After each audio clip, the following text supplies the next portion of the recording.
digamos, la muerte, que, bueno, lo comentaba con una amiga y ella me decía que le daba mucho miedo imaginársela por la cuestión de lo desconocido, digamos. Yo le decía, no, pero es que la muerte es lo más natural, o sea, es como la vida misma. Pero bueno, no sé, eso me genera como cierta duda y después, digamos, yo tengo entendido que los sueños deberían de darnos claves para poder vivir o responder a ciertas situaciones que vamos viviendo. Sin embargo, no sé, me llamaba mucho la atención que, digamos, yo le preguntaba a esa amiga y bueno, ella me decía que se soñaba con la abuela y que eso le producía tristeza. Entonces, no sé, para mí era como que rudo, que le provoque tristeza o que sea de un sueño, que sea un sueño recurrente y del que no quiera hablar, digamos, porque es como, no, no, hablemos de otro tema, punto. Entonces, bueno, no sé, eso me causaba como sí, mucha incertidumbre, digamos, o dudas, no sé. Sí, efectivamente, Luis, eso es una situación muy común. Los sueños sacan a las personas de su zona de confort muchas veces, generan esa incertidumbre, ¿verdad? Que por su lenguaje críptico, extraño, por sus temas a veces pues que se salen de lo normal, entonces hace que la persona se sienta, pues sí, temerosa quizás algunas veces.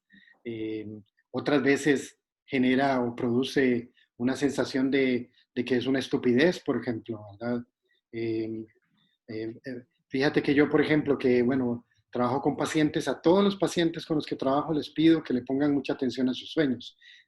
Y les digo una y otra vez la importancia que tienen. Y aún así hay personas que constantemente me dicen, no, es que no lo apunté porque era una estupidez, no lo apunté porque era algo que no tenía sentido. Pues obviamente no tiene sentido, ¿no? Pero, y no lo va a tener, ¿verdad? Hasta que no se trabajen y no se analicen. Pero sí, sí, suelen incluso pues generar esas reacciones de nuevo que manifiestan una vez más que nosotros somos personas que nos movemos dentro de un espacio de seguridad y que cualquier elemento que atente contra esa seguridad, sobre todo cosas que no podemos dominar, y si hay algo que no podemos dominar son nuestros sueños, pues estas cosas vienen a producirnos una congoja, digámoslo así, en nuestra vida, ¿verdad? También hay, hay veces que las personas pues muy diligentemente le cuentan a uno los sueños así directamente como yo a veces les digo, bueno, si uno supiera el significado de los sueños, quizás habrían cosas que uno preferiría no contar, ¿verdad? Sobre todo a alguien que uno tal vez no conoce. Pero bueno, todo esto tiene que ver con ese tema tan importante. Yo creo que, yo creo que en este capítulo Robin Robertson deja muy claro de la importancia que tienen los sueños desde el punto de vista científico, de la investigación. La investigación científica sobre los sueños nos dice que son muy importantes desde ese ángulo, ¿verdad? Estrictamente. Porque la persona que no sueña puede tener consecuencias, porque si se interviene en aquellas partes del cerebro que intervienen en los sueños, entonces hay consecuencias porque todas las noches se producen estados de sueño profundo, de estados de REM, por ejemplo, y estos son muy importantes a nivel neurológico, etcétera. Pues ya ahí, con solo eso vamos dándonos cuenta de que esto no es una cuestión ahí que está de adorno, sino que tiene una función. Y esto sin tocar todavía el aspecto psicológico que Jung tanto desarrolla, ¿verdad? Y que ya nos va dando todavía a entender con mayor énfasis la importancia que tienen. ¿Alguien más que quiera comentar sobre este capítulo? Yo, ¿Qué le pareció? ¿Sí? Olga, digamos que en este momento, perdón. Me metí en Yo la... voy contigo. No, no, no es Patricia. Es Es Olga de Chicago. Olga, Olga, que está en Chicago, sí. Josué, diga, Josué, y después voy con Olga. sí, perdón, es que no había visto que alguien más había levantado la mano. No me leí el capítulo precisamente, pero me llama la atención el tema, ¿verdad? Porque, bueno, existe toda esta, ¿cómo decirlo? Como imágenes, ¿verdad? O podría decirse de arquetipos, ¿verdad? Que hay gente que viene y sueña y que ni siquiera tal vez está consciente de lo que puede estar significando y simplemente ve aquellas imágenes y lo que hace es que le asusta. Y entonces en el momento que uno viene y le pregunta a esa persona, bueno, ¿qué fue lo que soñó? ¿Qué elementos vio? ¿Verdad? Entonces uno puede comenzar a hacer una lectura a partir de eso y tal vez incluso la misma persona confirma, ¿verdad? La lectura que uno le está dando con base a sucesos que le están pasando, ¿verdad? Eh, eh, en el corto tiempo, ¿verdad? O algo que ya lleva mucho tiempo de estarse ahí manifestando de una u otra forma. Entonces, nada más como anécdota, ¿verdad? Una vez llegué y le pregunté a la señora que trabajaba con mi abuelita que soñaba ella, ¿verdad? Si tenía sueños. Y me contó, ¿verdad? De que pasaba soñando con serpientes. Y bueno, desde la forma, desde la cosmogonía indígena, ¿verdad? Siempre se consideraron las serpientes como ese proceso, ¿verdad? De vida y muerte, ¿verdad? De renovación, de nacimiento y todo, ¿verdad? Y mi abuelita estaba así, toda viejita, ¿verdad? Y ella tenía una hija que estaba a punto de tener un bebé. Entonces yo le dije a ella, ¿verdad? Como no se preocupe, ¿verdad? Porque las serpientes realmente representan esto otro, ¿verdad? No es nada malo. Entonces ya en el momento que uno le dice eso a la persona, cambia la posición que tiene respecto al sueño y en lugar de verlo como algo negativo, lo ve como una luz, ¿verdad? Como algo que tiene sentido. Excelente, Josué. Excelente, así es. Como dices, esto aportaría algo muy importante a la vida de las personas, ¿verdad? Efectivamente. Y bueno, yo creo que todos hemos vivido algún caso así. Eh, yo tenía una paciente que me hacía mucha gracia porque siempre que me contaba un sueño, entonces, después de que me lo contaba, me decía, mi abuelita dice que este símbolo en los sueños es tal cosa. O sea, ella misma iba aportando con la información que le daba su abuelita, lo cual me llamaba mucho la atención porque pues quería decir que ellos consideraban, al menos su abuela, ¿verdad? Todo este tema. Olga, por favor. Olga está viéndonos desde Chicago. Hola, buenas noches, buenas tardes, buenas horas del día a todo el mundo. No he leído el capítulo porque hasta ahora me doy cuenta que gracias a Yulita, mi amiga querida, que me mandó ahora el enlace para el Zoom, me di cuenta que el chat estaba en mute porque como estoy trabajando con el teléfono, yo apagué todas las notificaciones, se me olvidó totalmente, así que, pero rapidito, aquí estoy con ustedes. Y sí, no leí el capítulo también porque como estoy preparándome para la conferencia del sueño, no quiero tener las interferencias porque ya está casi ya para lanzarme con ustedes. Perfecto. Para ver qué me dicen, pero quisiera aportar un poquitico, ya que los dos muchachos, el primero no logré el nombre, pero el segundo es Josué, ¿verdad? Hablando de las abuelitas y los sueños y arquetipos, todo es lindísimo. Yo cuando vivía en Cuba tenía una conocida que decía que soñó con una abuelita que decía que la almohadita, le faltaba la almohadita, que no estaba cómoda. Entonces resulta que esa noche la abuelita fallece y la quieren enterrar sin la almohadita debajo de la cabecita. Entonces la muchacha, Niurka se llama la muchacha, la cubana, y que dice que corre y dice a su mamá, por favor, que pongan una almohadita a la abuelita, a la caja, pues. Eso es nada más para, como Josué también decía, o el muchacho anterior de Josué decía, que todo el mundo interpreta el sueño o los símbolos dentro del sueño. a la manera que había crecido o las personas que han influenciado en sus vidas, porque la misma serpiente que para una nacionalidad o para una nación, para una cultura, puede representar algo peligroso, para otra cultura puede representar la sabiduría, la vida larga, la abundancia, igual que los dragones, ¿no? Para todas las culturas no es igual.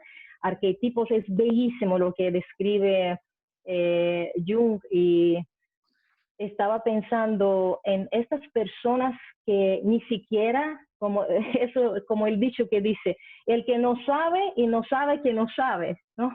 Entonces, cuando él no sabe que tiene que, por ejemplo, apuntar los sueños, o siquiera sentar con una tacita de café o té, como tratar de analizar, simplemente porque está feliz en su ignorancia, porque ni siquiera da la importancia al sueño como una parte íntegra de su vida, como una parte importante de su vida.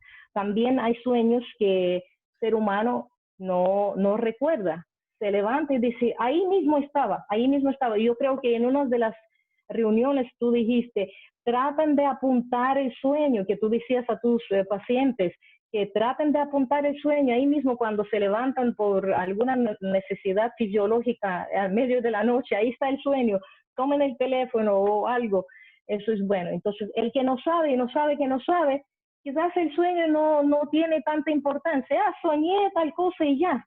Entonces, dependiendo de la cultura, dependiendo de, digo también, religión, nacionalidad, tradición, las personas que están alrededor de la persona que sueña e interpreta así o así, todo eso tiene sus secuelas o consecuencias en la manera que la persona percibe el sueño, la importancia del sueño, pues eso es lo que quiere decir. Pero sí, aquí estoy feliz con ustedes, aprendiendo cada vez más y más, y esto para mí fue una, ¿cómo es que dicen? Que estoy practicando así para enfrentar al público. Sí, sí, excelente, Olga. Fabio. Lo dice Olga porque en unas semanas Olga estará acompañándonos, dándonos un tema relacionado con los sueños, ¿verdad? Sí, Pablo. Sí, Gracias. Gracias, Olga. Para seguir un poco la línea que comenta Olga, se llama. Sí, Olga. Sí, al final del capítulo, en la página 72, el autor menciona que lo más importante es recordar el sueño y anotarlo, ¿verdad? Y bueno, en mi experiencia personal, a mí es un tema, los sueños siempre han sido un tema que me ha llamado poderosísimamente la atención, incluso antes de conocer la psicología junguiana, ¿verdad? Por todo lo que representa la parte simbólica. Y yo sí tengo que decir que eso tiene mucho sentido, porque los sueños, cuando uno los anota, cuando uno lleva un diario de sueños, por lo general uno se da cuenta que a veces esos sueños tienen como una secuencia, ¿verdad? Y a veces es cierto, uno empieza anotando 3 palabras, 4 palabras. A mí me pasaba al principio yo decía, yo me acuerdo de una casa, me acuerdo de unos zapatos de este color, y me acuerdo que había una mujer, palabras sueltas.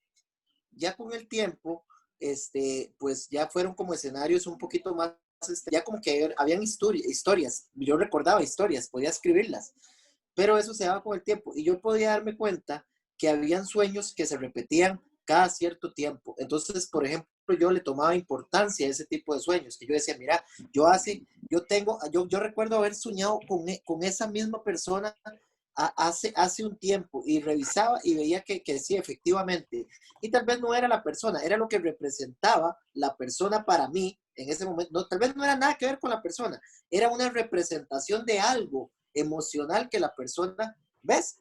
Entonces, sí es clave, y creo que rescato mucho eso del capítulo, entre otras muchas cosas, es que no solo hablar de sueños cuando nos interesa, nos da pereza a veces escribirlos, pero llevar un diario de sueños o una grabadora de sueños es muy importante. Ya después uno puede analizar el núcleo del sueño, los símbolos del sueño, las emociones del sueño, y todo lo demás, pero es bueno tenerlos escritos.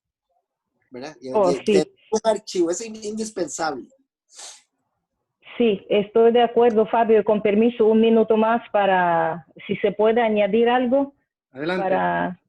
Sí, es que quería decir que había leído, ni recuerdo si eso fue en Cuba, en Costa Rica o en Azerbaiyán, que cuando vemos sueño y cuando a mí me encanta apuntar, tomo apuntes, tengo a mano así, me encanta escribir, estoy de acuerdo totalmente que es importante apuntar los sueños, los pensamientos, las ideas. Y he leído una idea interesantísima. Se está preguntando, cuando tú crees que apuntaste el sueño y después te sucede lo que tuviste en el sueño y tú dijiste, oh, soñé aquella cosa, entonces eso como la secuela de tu pensamiento de lo que pasó en el sueño y tú estás ya empujándote hacia este suceso porque estás pensando en el sueño, entonces lo que sucede en la vida real es la continuación a la cual tú vas porque tú soñaste eso. ¿Se entiende? Entonces, esto yo leí porque había como una discusión filosófica entre los pensadores, pero modernos, no estamos hablando del tiempo del señor Jung, sino que, ok, yo soñé que estoy comiendo helado, algo así, ice cream, algo tan sencillo. Y en 3 horas al despertarme, paseo por el malecón y estoy comiendo helado y digo, oh, mira, acabo de soñar con esto.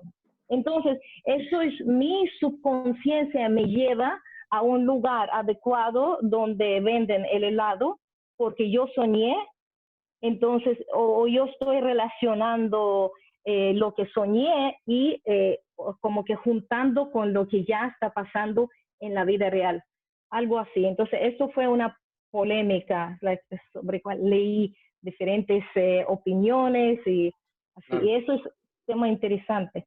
Pero sí, Algo de lo que interesante, apuntar, sí, estoy de acuerdo. sí, algo interesante que yo recalcaría al respecto es qué pasa si usted viene y sueña, ¿verdad?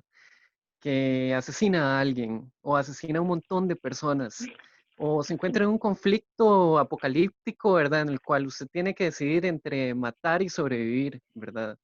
Entonces, Exactamente, tal vez, de acuerdo total, porque eso es lo que exactamente.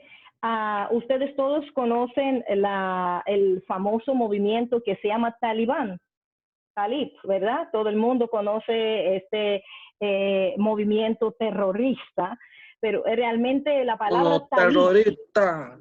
bueno, permiso, bueno, sí, bueno, el la punto no palabra es Talib, ese, no, quiere sino decir, no, ok, permiso, nada que, más. La que, palabra, que los la sueños, palabra, ¿verdad? Creo Josué, yo se oh, dame chance, podrían, Josué.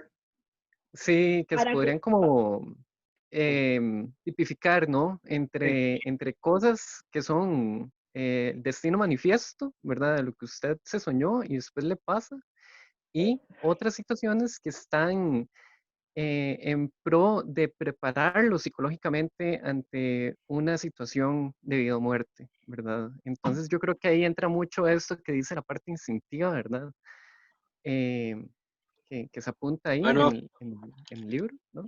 yo lo que quería decir que el fundador del movimiento talibán un día se levantó y dijo que él soñó que él tiene que formar esta asociación, esta organización y que él tiene que luchar por la liberación en contra de los infieles. La palabra talib en realidad es una palabra lindísima que significa estudiante y talibán es plural de palabra talib.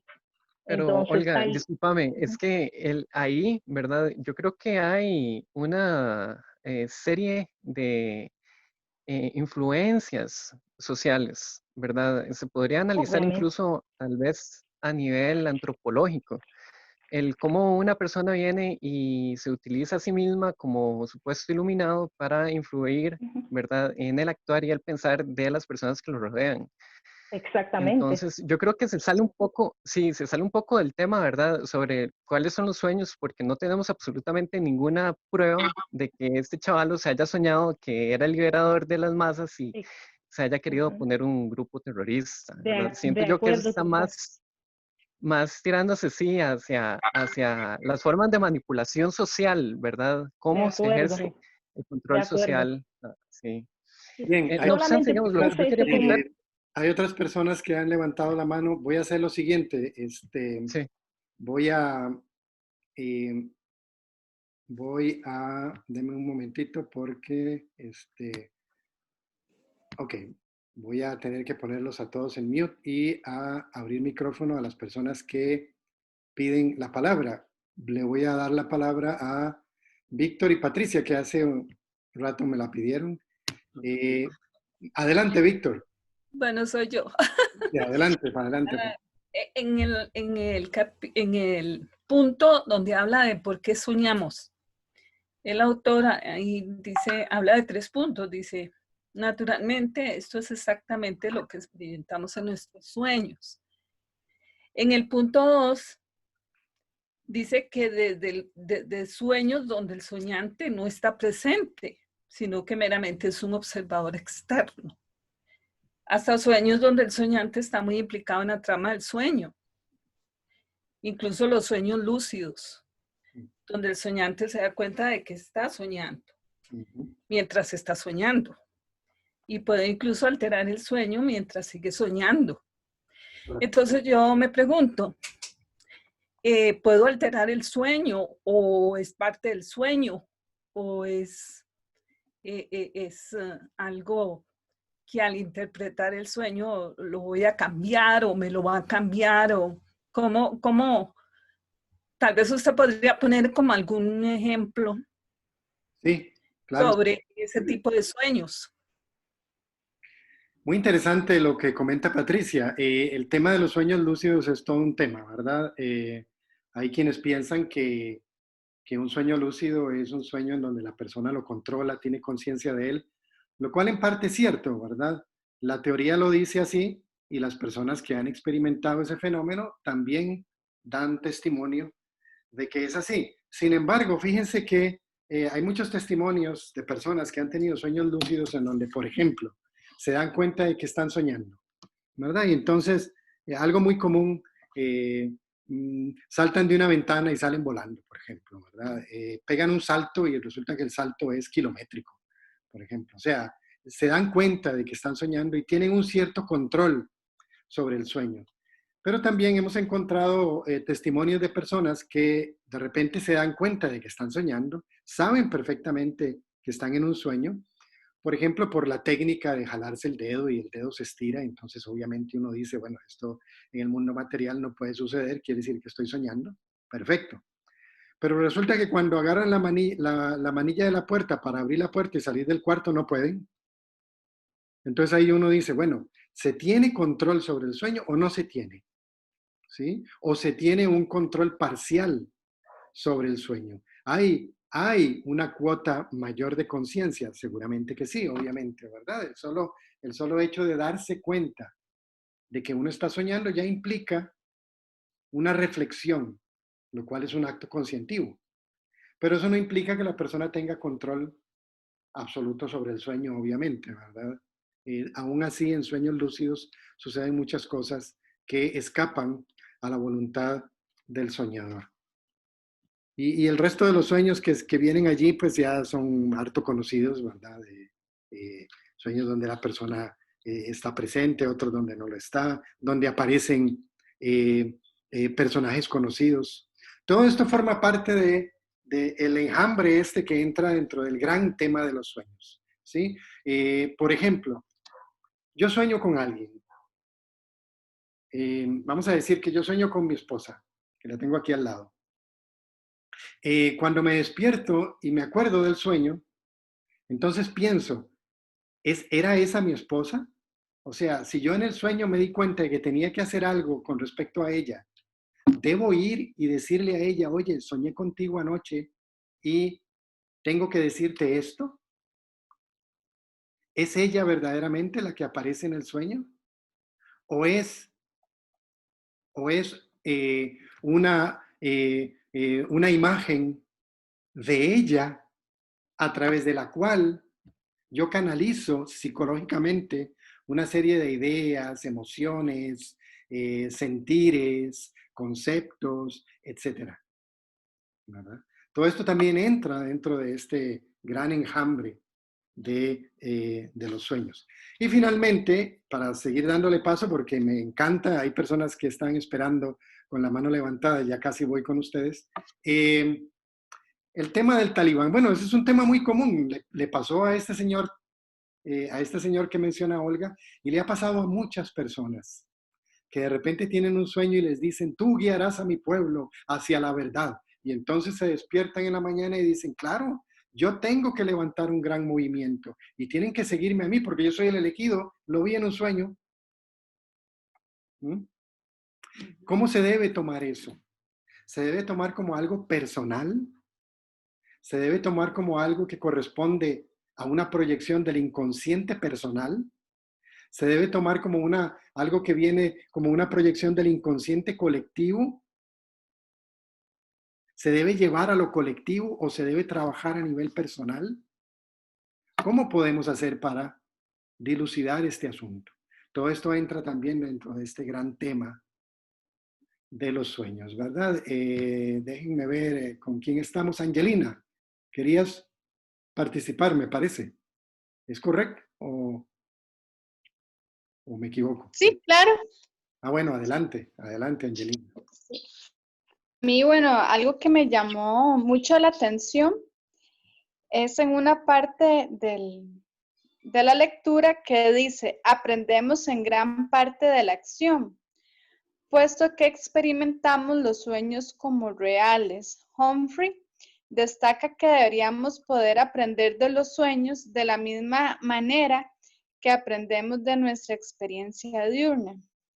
Él sostiene que los sueños ofrecen una oportunidad para ensayar un tipo de conducta con antelación para que cuando ésta sea necesario ya la hayamos perfeccionado. Entonces, lo que me gusta mucho de esa parte es que es como la propuesta que a través de un sueño nosotros podemos resolver un problema que estamos enfrentando en la vida real. Correcto. ¿Verdad? Entonces, ¿cuántas veces no ha escuchado tal vez que una persona tal vez tiene un reto en el trabajo, pongámoslo así, por ejemplo, a la gente a los programadores, y que tal vez haciendo un programa, el programa no les corre y de repente deciden como relajarse, se van a acostar para no embotarse y en el sueño reciben la respuesta y al día siguiente ejecutan esa respuesta y el programa corre. Entonces es lo que me gusta, que los sueños no son en vano, que si uno le pone atención y uno entra y hace un insight, ¿verdad? Y un análisis de este sueño, uno puede llegar a resolver muchas situaciones, ya sea en la vida laboral, en la vida sentimental, emocional, o inclusive resolver algún trauma que le haya pasado anteriormente. Excelente. Me parece excelente lo que mencionas, efectivamente. De hecho, hay muchos casos que están ya debidamente, ¿cómo se dice? Recogidos pues en los estudios, documentados de científicos, de artistas, de pintores, de músicos, etcétera, cuyas obras fueron producidas primeramente por un sueño o, como tú dices, cuyos trabajos quedaron inconclusos hasta el momento en donde un sueño permitió finalmente resolver aquello que no permitía avanzar, ¿verdad? Y también eso ha generado hoy en día que los investigadores digan que hay técnicas para llevar los problemas a los sueños, efectivamente. De tal manera que, por ejemplo, se dice que si una persona tiene algo que resolver y no sabe cómo, tiene que tomar una decisión y no sabe cuál, pues que se lo lleve al sueño. Y hay muchas maneras de hacerlo según recomiendan hoy en día. Desde escribirlo en un papel y ponerlo debajo de la almohada, sentarse antes de irse a dormir y pensar en el asunto para llevárselo al sueño, etc. Y bueno, yo supongo que a muchas personas de los que estamos aquí también les habrá sucedido algo similar. Efectivamente, muchas gracias, Angelina. Tenemos aquí a Olga. Bueno, es que dice iPhone tu conexión, pero creo que eres tú, ¿verdad, Olga? Sí, soy yo, sí, pero no, ya yo hablé. Muchísimas gracias por darme oportunidad. Tengo ejemplos de los sueños lúcidos. Me encanta ese tema también, y también me encanta que dijo Angelina que incluso hay unos dichos en otros idiomas que dice que utra večera mudrinea, por ejemplo, que tú te acuestas porque la mañana es más sabia que la noche. Te acuestas en el sueño, entonces ya se te va a todo aliviar y va a aparecer alguna solución. Y muchos de los compositores rusos también han soñado con sus famosísimas sinfonías, igual que las obras de arte que tanto nosotros apreciamos día hoy. Así que sí, sueño es el mundo paralelo. Para mí es como que estamos viviendo y no estamos dando cuenta que estamos viviendo mientras estamos durmiendo. Por eso sí es importante apuntar los sueños. Me encanta apuntar, estoy de acuerdo. Excelente. Gracias. Gracias a ti, Olga. Josué, ¿querías comentar algo más? Sí, interesante, Y luego voy con Luis, que ya casi voy contigo. Para seguir la línea, ¿verdad? Todo ese tipo de sueños, ¿verdad? O sea, los podemos ir tipificando. Entonces, tenemos sueños que nos revelan soluciones, tenemos sueños que nos revelan pesadillas, que si las ponemos a luz de diferentes plantillas, podemos interpretarlas de otra forma diferente que no sea a través del miedo, ¿verdad? Y el instinto, Excelente. sino que nos prepara, ¿verdad? A tomar decisiones y construir cosas, ¿verdad? Por ejemplo, eso de los compositores rusos, ¿verdad? Por ejemplo, alguien que haya tenido un sueño y haya visto algo que no exista, ¿verdad? Eso pues luego lo puede tratar de interpretar en escultura, en pintura, ¿verdad? Algún medio plástico. Y qué importante eso, ¿verdad? De la persistencia de la memoria dentro del sueño, porque, bueno, no sé, ¿verdad? Si será un caso de estudio o no, ¿verdad? Esto de que usted dentro del sueño es una persona, ¿verdad? Eh, que tiene diferentes cosas que lo caracterizan y lo identifican como tal, ¿verdad? Como una persona individual. Y tal vez usted sueña hoy con eso y después dentro de 2 semanas sueña la continuación de la historia original, ¿verdad? Entonces, poder mantener esa persistencia en la memoria, extraer información importante, ¿verdad? De la vida de la otra persona para experiencia propia, ¿verdad? Entonces, bueno, wow, ¿verdad? Esos mundos paralelos totalmente, ¿verdad? Ahí es donde yo me convenzco y digo, debe haber algo más, ¿verdad? Porque ya es una experiencia demasiado personal. Excelente, Josué, muchas gracias. Me recordaste a Dalí con eso de persistencia a la memoria. Luis, adelante. Dalí. Dalí. No solo volver, bueno, sí, no sé, a la lectura, que hay una parte que, no sé, que me parece muy contracorriente, digamos, porque dice en la página 53, confía en sus emociones para juzgar si se encuentra en el buen camino. Pero, no sé, yo creo que Occidente ha hecho una castración, ¿no? de las emociones y los sentimientos. Es como racionalice todo, trate de prever todo, imagínese todos los escenarios posibles. Entonces, bueno, no sé, sí me pregunto cómo se confía en esas emociones, ¿no? O sea, ¿cómo sabe uno que va a llegar a buen puerto? Eso, no sé, me genera duda. Y bueno, muy interesante lo que dice hacia el final, que los sueños forman un registro del proceso de individuación. Y me imagino que esto tiene que ver con la experiencia luminosa de la que usted nos hablaba la vez pasada, ¿no? Sí, efectivamente, y eso es muy importante, ¿verdad? Que los sueños tienen un propósito, que no son necesariamente resolvernos los dilemas del diario vivir en cuanto a si tengo que invertir en esto o en aquello, ¿verdad? Sino que tienen una función mucho más importante que viene a ser la de producir un equilibrio en la vida de la persona. Eso que en términos ya concretos se llama proceso de individuación, ¿verdad? Y me llama la atención lo que mencionas de que efectivamente, ¿qué importancia tiene lo emocional? Bueno, básicamente ya desde el punto de vista más práctico posible, los sueños solamente son posibles de interpretarse si se considera la parte emocional. Analizarlos solamente desde el ángulo de los conceptos, de las ideas, está bien. En otras palabras, por eso es que muchas de las personas que trabajan con sueños no recomiendan libros de interpretación de sueños. Porque cualquier libro de interpretación de sueños viene a ser muy frío, muy calculado. ¿Sí? Soñé con un barco, entonces voy al libro y dice barco, tal cosa. Ah, eso es. Sí, está bien. Es importante que uno tenga la idea de lo que un arquetipo, un símbolo significan en nuestra cultura o en otras culturas. Pero es más importante el impacto emocional que aquel sueño ha tenido en el soñador, porque ahí es donde siempre va a estar la clave de del propósito del sueño.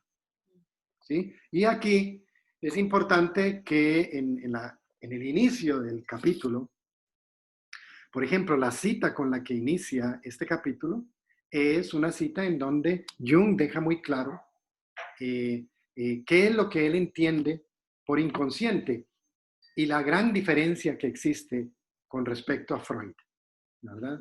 Para Freud dice el inconsciente deriva de la parte consciente. ¿Sí? Yo en mi parte consciente hay una serie de cosas que reprimo y esas cosas que yo reprimo van a ir a formar el inconsciente. Mientras que dice Jung, yo lo pondría al revés, dice. Yo diría que lo que viene primero es obviamente el inconsciente.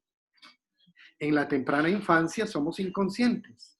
Las funciones más importantes de la naturaleza instintiva son inconscientes. Y la conciencia es más bien el producto del inconsciente. Y a partir de ahí podemos entender entonces el gran tema de los sueños, que fíjense ustedes que desde el psicoanálisis se trabaja. Pero obviamente la manera como se trabaja desde la psicología analítica junguiana es totalmente diferente. No sé si era don Víctor, usted que tenía la mano levantada y yo se la bajé o no, me dice, ¿verdad? Porque creo que le bajé la mano a alguien y no me di cuenta. Lo hice involuntariamente. Perdón, se me fue a decir algo, no sé si lo puedo decir o después. Adelante, adelante, Luis. No, que eso que usted mencionaba de la inconsciencia en la niñez es muy interesante lo que el autor menciona, ¿no? Cuando dice que los niños sueñan más y que a la larga eso les ayuda o los prepara, digamos, para después poder responder a otras situaciones que no han vivido. Eso también me pareció muy interesante porque creo que uno a lo largo de la vida sí es como que, ok, los niños, me imagino que 12 horas, después 8 y después el ser humano quiere reducirlo a 6 y después se preguntan si se puede dormir menos y ser más funcional. Entonces eso me llama la atención. Sí, es un tema muy interesante, Luis. Ustedes saben que, por ejemplo, a través del movimiento ocular uno puede identificar cuando una persona está soñando. No solo una persona, un animal también, ¿verdad? Porque el movimiento ocular lo que hace es que sigue las imágenes que el cerebro está produciendo cuando la persona está durmiendo y básicamente eso es lo que llamaríamos el sueño. La persona está siguiendo la actividad, ¿verdad? En ese momento, a nivel de imágenes en el sueño. Y es muy interesante Clelia y yo, por ejemplo, que tenemos 2 niñas y yo de vez en cuando me asomo a ver y veo que están soñando, etcétera, y siempre les pregunto. Y es muy interesante reflexionar en esos temas que ellas sueñan. ¿Qué trascendencia tiene para un niño estos sueños? ¿Verdad? Un niño que tiene un bagaje relativamente corto de inconsciente personal, pero que aún así ya manifiesta en sus sueños sus preocupaciones, sus dilemas, etcétera, pero también de vez en cuando aparecen otros temas que lo dejan a uno pensando, bueno, ¿qué será eso tan interesante que ya aparece desde una edad tan corta, verdad? Déjenme ver qué más hay aquí en el chat.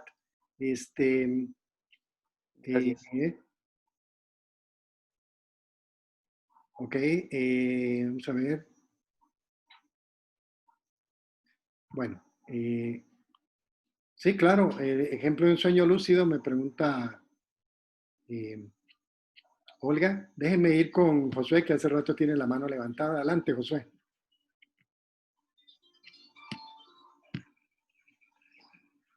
Listo. No, era nada más para retomar rápidamente lo que dijo el compañero anterior, eh, de que qué tan significativo es, digamos, para un niño soñar, ¿verdad? Teniendo 12, 14 horas de sueño y qué tan significativo es para una persona ya adulta que lo que quiere es trabajar y ojalá ser lo más productivo posible y tener 5 horas y media de sueño, ¿verdad? Entonces, yo lo que digo es, ¿qué tanto usted realmente quiere dormir 5 horas y media, ¿verdad? En una noche y no soñar nada. ¿Qué tan frustrante puede ser eso para su inconsciente, para su subconsciente? O sea, ¿cuál es la carga, ¿verdad? La fatiga, ¿verdad? Psicológica en no tener sueños, ¿verdad? En no poder recordar lo que es sueño. Entonces, nada más como dejarlo ahí, ¿verdad? Muchas gracias, Josué, efectivamente. Claro, también habría que pensar de que una persona adulta ya pues tiene tantas preocupaciones y tantas cosas de estas se van a ir a proyectar a los sueños, ¿sí? En un niño sucede igual, ¿verdad? En mis hijas, por ejemplo, a veces me cuentan sueños que tienen que ver con los programas que han visto en la televisión, por ejemplo, con algún juego que han jugado en la computadora, por ejemplo, ¿verdad?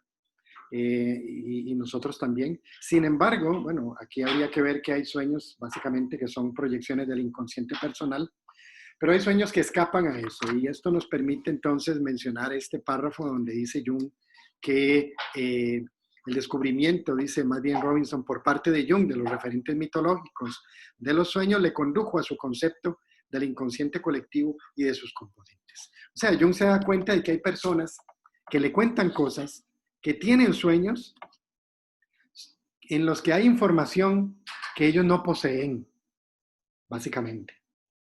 O sea, no se puede decir que es del inconsciente personal, porque no la poseen esa información. Pero que resulta que Jung tampoco es que anda buscando de dónde viene, pero eventualmente, analizando mitos, se da cuenta de que hay una relación muy cercana entre patrones de algunos sueños con eventos mitológicos. Y entonces empieza a interesarse más en ese tema, ¿sí? En los referentes mitológicos de los sueños. Bueno, no voy tampoco a avanzar mucho porque me interesa y me parece muy bonito así como estamos, ¿verdad? Y que participen ustedes. Olga, creo que me habías comentado algo de un sueño lúcido.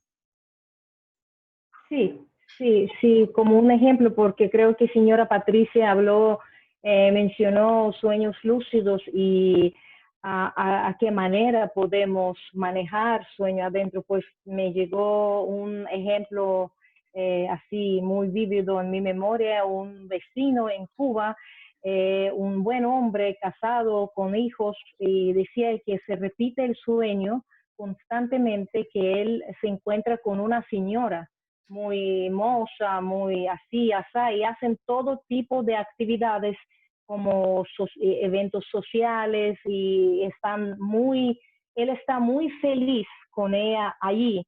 Pero justamente cuando llegan, regresando a la casa y cuando se paran, en el umbral de la casa.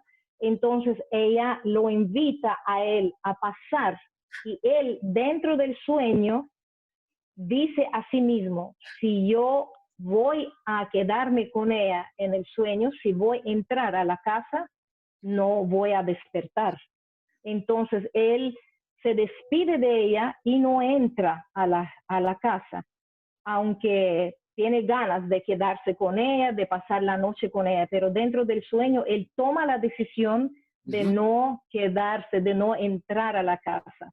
Y él me contaba para aquel entonces que este sueño era como muy repetitivo, pero cada vez de nuevo esta expectativa de llegar a quedarse con esta hermosa señora, hermosa mujer, con cual él pasa ahí haciendo todo tipo de actividades sociales, personales, pero al momento de llegar a la casa, él no pasa la puerta, porque ahí él decide que tiene que despertarse. Y justo este momento él se despierta, porque ahí sabe si va a quedarse con él o se va a despertar.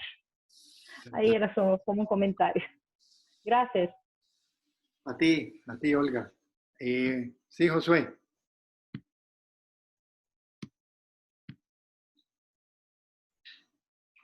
Sí, nada más para retomar lo que vos dijiste del carácter mitológico de los sueños, Ok. ¿verdad? Eso a mí me llamó mucho la atención cuando estuve estudiando historia del arte precolombino, ¿verdad? De todos los simbolismos en diferentes cosmogonías, ¿verdad?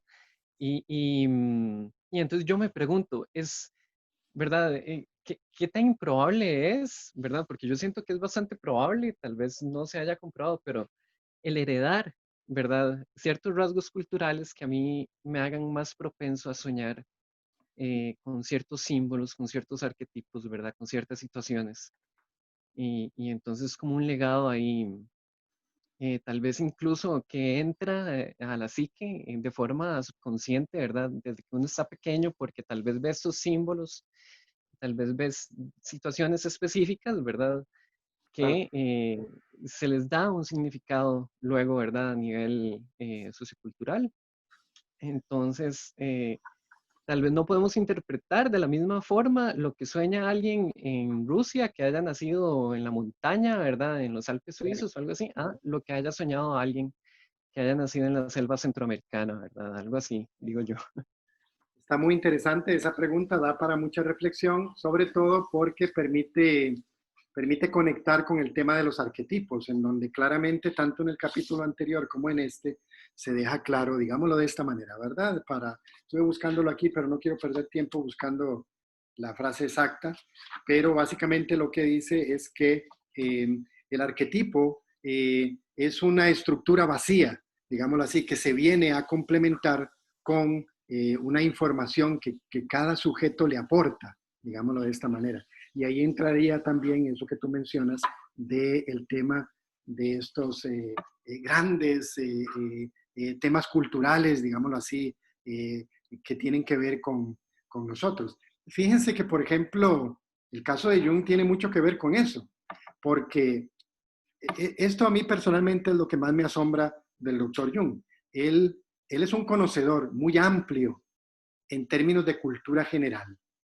¿Sí? Un hombre que habla y domina el griego, el latín, ¿verdad? Por ejemplo, que sabe de cábala, sabe de alquimia, sabe de gnosis, sabe de evangelios apócrifos, que sabe de taoísmo, que sabe del I Ching, de las culturas del África, del Asia, etc. Y que lo que no lo sabe tiene amigos que lo saben, que es una gran ventaja, ¿verdad? A los que puede consultar perfectamente, etcétera, etcétera. Y sin embargo, él lo que entiende es que su trabajo es tratar de manejar todas estas ideas, todos estos conceptos, todos estos arquetipos para una mentalidad occidental, a través de un mecanismo que le permita a una mentalidad occidental acceder a estas grandes verdades. Y él entiende que ese mecanismo es la psicología. ¿Sí?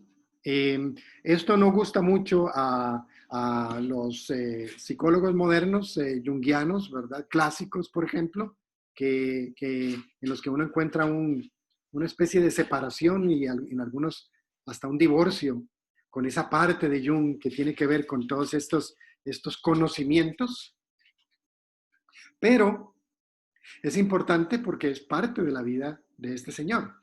El hecho de que él se dé cuenta de que lo que un psicólogo hace tiene mucha relación con la manera de acceder al conocimiento a través de otras corrientes y de otras culturas. ¿Verdad? Y esto no solo lo vemos en Jung,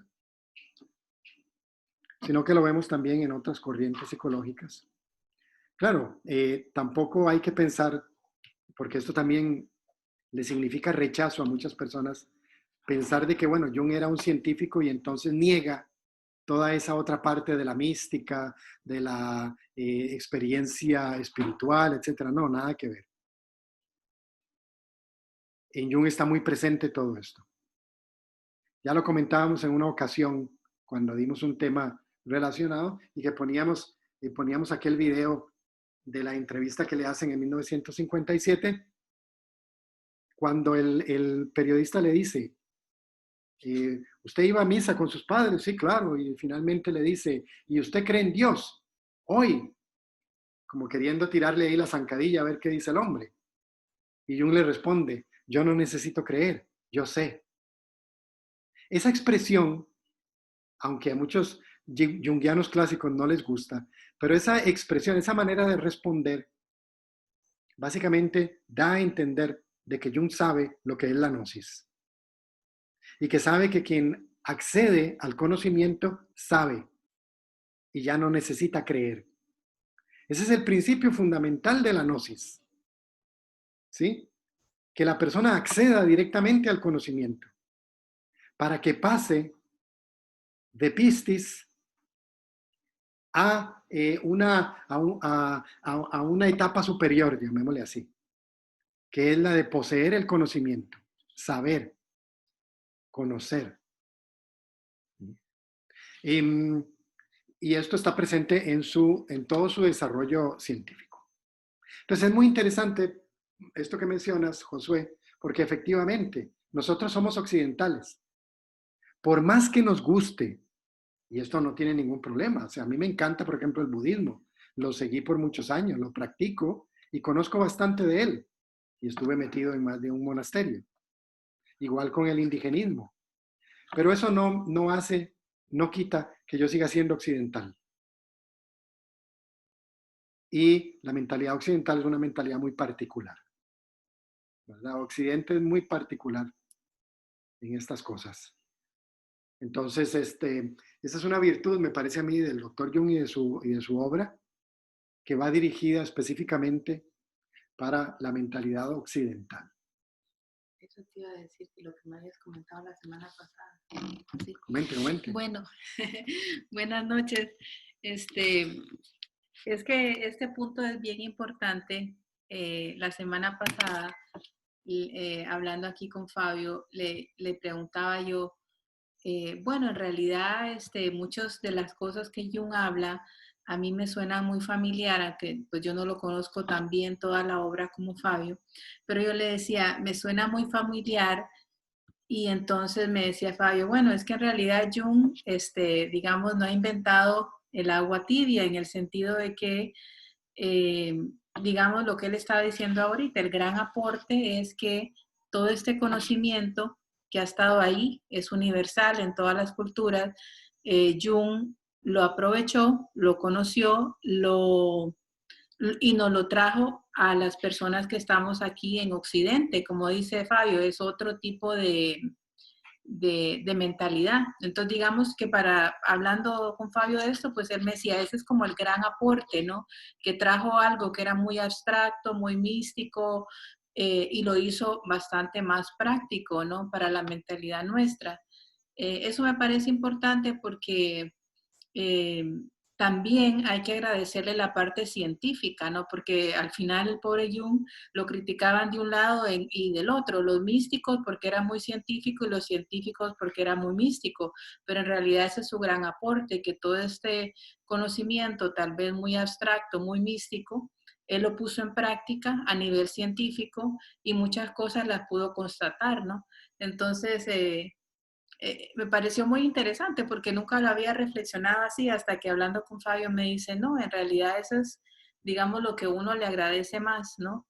De que ese conocimiento se haya podido poner en práctica y que él a través de su persona y de sus pacientes, pues lo haya podido constatar incluso a nivel científico, ¿verdad? Entonces, nada más para recalcar ese punto que a mí me dejó así como reflexionando de lo importante y la oportunidad que uno tiene de aprender de eso, ¿no? Para hacerlo práctico. Ya les doy la palabra a los que la están pidiendo. Ahí en el chat del grupo de lectura y estudio yo les puse un texto de Edward Edinger que me pareció muy interesante sobre el tema de la religión. Y al final de ese texto, Edinger pone una cita de Jung, es una cita de Psicología y Religión de Jung. Y dice así, me parece muy oportuna para este momento, dice, no me dirijo a los felices poseedores de la fe, sino a los muchos para los que la luz se ha apagado, el misterio se ha desvanecido y Dios ha muerto. Para la mayoría de ellos no hay vuelta atrás y uno no sabe tampoco si volver es el mejor camino. Para entender los asuntos religiosos, probablemente todo lo que nos queda hoy en día es el enfoque psicológico. Por eso, fijarse en esta última parte, qué interesante lo que dice. Por eso, tomo estas formas de pensamiento que se han fijado históricamente, trato de fundirlas de nuevo y las vierto en moldes de experiencia inmediata. ¿Verdad? O sea, básicamente nos dice, yo no he cambiado nada ni estoy cambiando nada.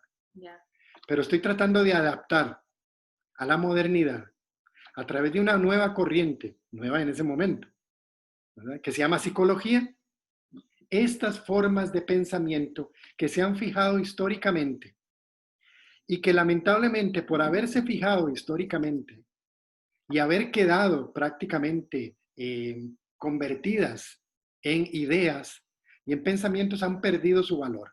Y por eso él habla a aquellos, dice, que se les ha apagado la luz de la religión, que se han quedado sin el misterio y que Dios ha muerto.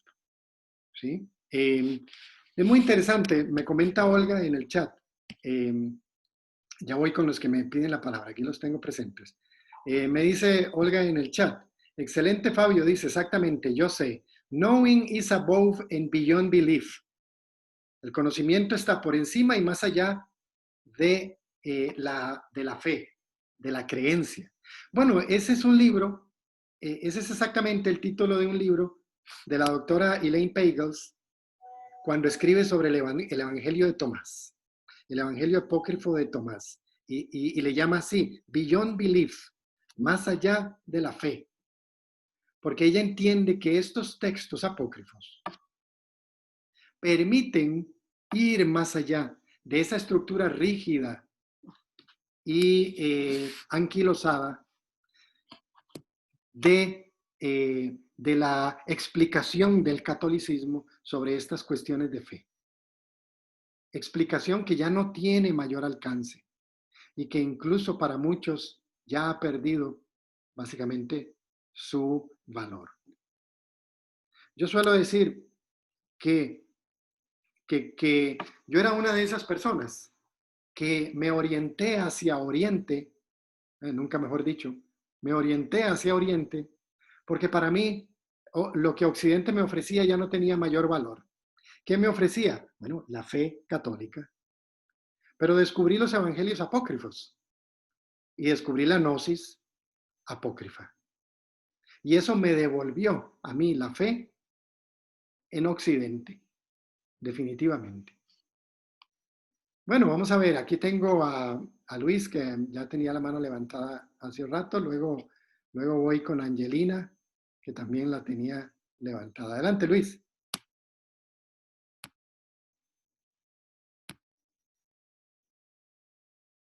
Luis, ¿estás por ahí?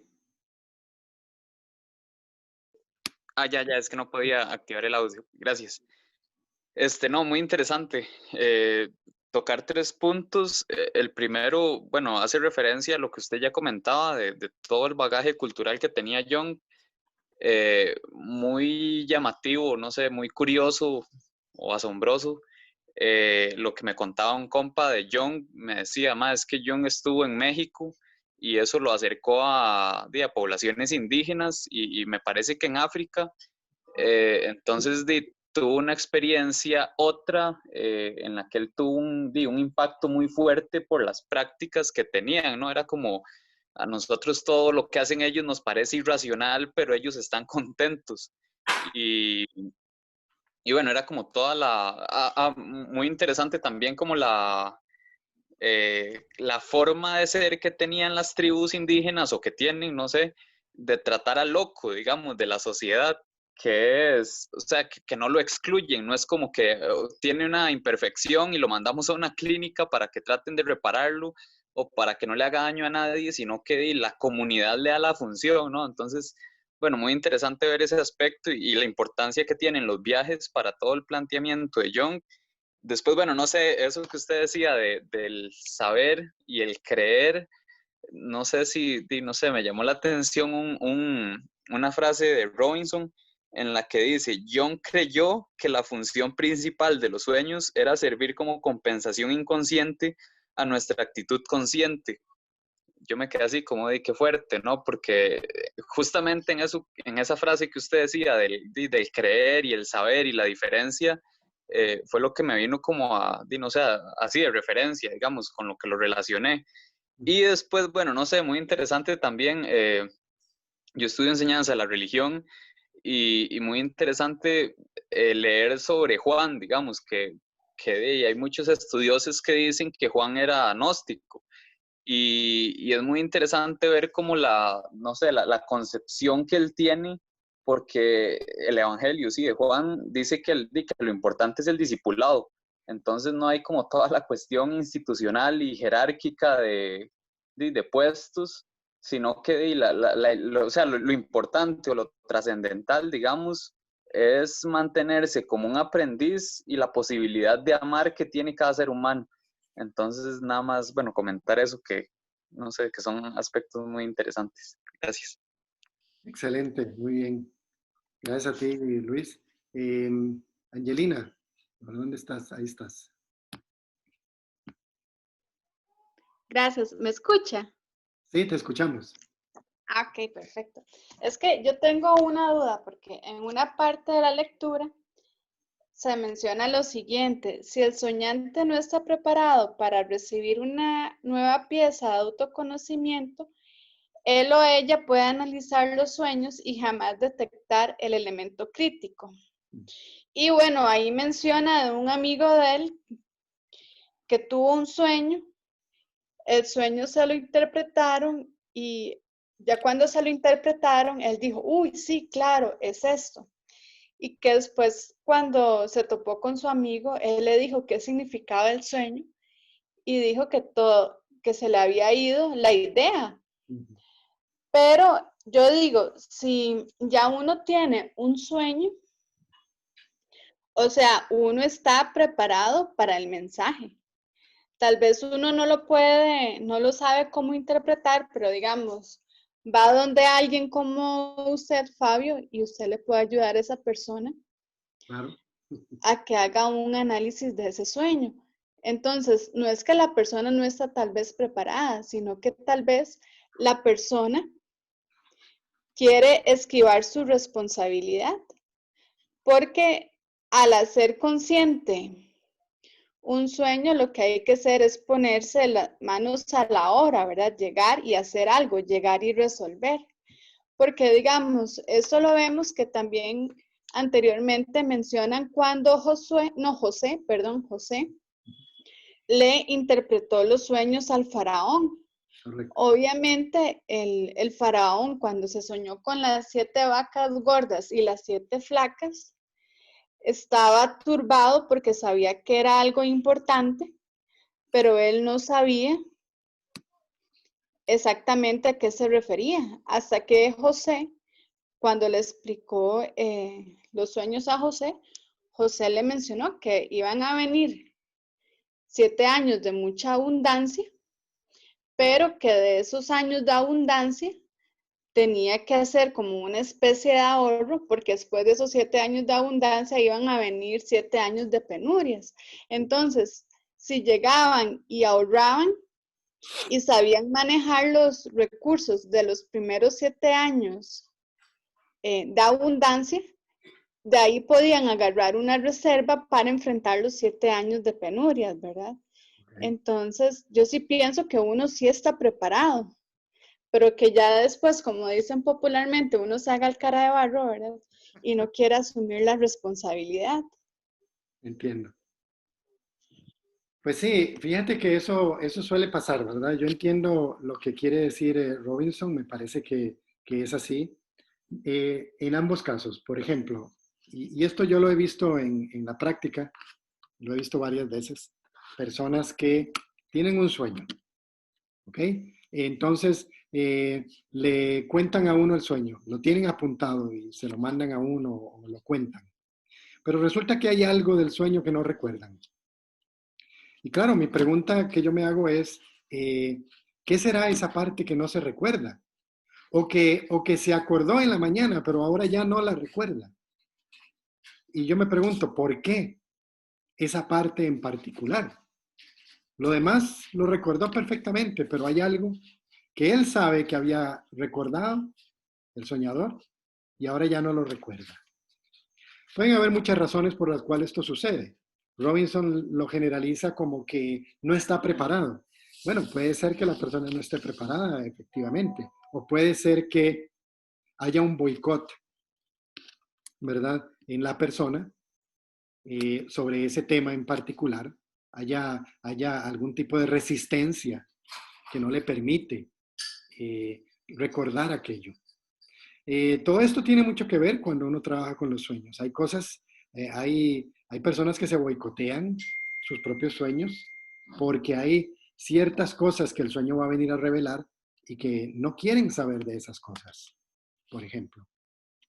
Y también está el caso contrario de personas que olvidan simplemente un sueño por completo. Saben que soñaron, no lo apuntaron y se les olvidó. O se despertaron en la madrugada y dijeron, bueno, en la mañana lo anoto. Y ya en la mañana no se acordaron. Y uno se pregunta, bueno, ¿qué pasa con esa información? Si verdaderamente viene a producir la psique una compensación, como finalmente dice Jung, que es el propósito de los sueños, pues habría que entender que esos sueños que se olvidan eventualmente vuelven a aparecer, porque son necesarios para la compensación. Pero de nuevo, está siempre ese elemento de que pueden revelar ciertas cosas que quizás la persona no quiere que se revele. Y entonces se produce esta represión de algún elemento, de algún recuerdo, de algo. Como es el ejemplo que pone Robinson allí, ¿verdad? Un ejemplo muy, bueno, ya bastante extremo, ¿verdad? En donde la persona pregunta 3, 4 veces y las 4 veces se le olvida.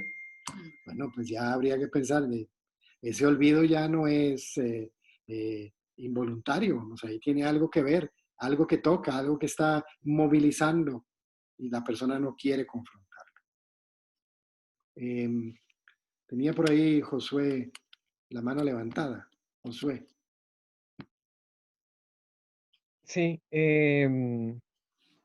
bueno, yo me estaría volviendo un toque, ¿verdad? Porque lo que quería era recalcar esto del carácter globalizado de los sueños o occidentalizado, ¿verdad? Entonces, al momento que Jung genera su obra y su investigación, no existe el Internet, ¿verdad? No existen los medios de información que tenemos ahorita, ni el sistema de comunicación, ¿verdad? En donde yo puedo venir y validar mi conocimiento con alguien más incluso, ¿verdad? Entonces, ¿qué tan profundo llega el impacto de tener acceso a esa información desde que uno está pequeño, ¿verdad? Entonces, comenzar a ver de que tal vez lo que antes no se imaginaba, que era que una persona en tal país viera las mismas series que veía otro en otro país, pues ya eso cambie, ¿verdad? Y ya no sea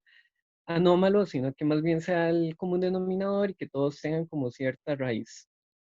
Entonces, qué importante, digamos, como el trabajo de Jung, porque da, digamos, antesala, ¿verdad? A poder seguir desarrollando toda esa investigación y, pues llegar ahí más profundo.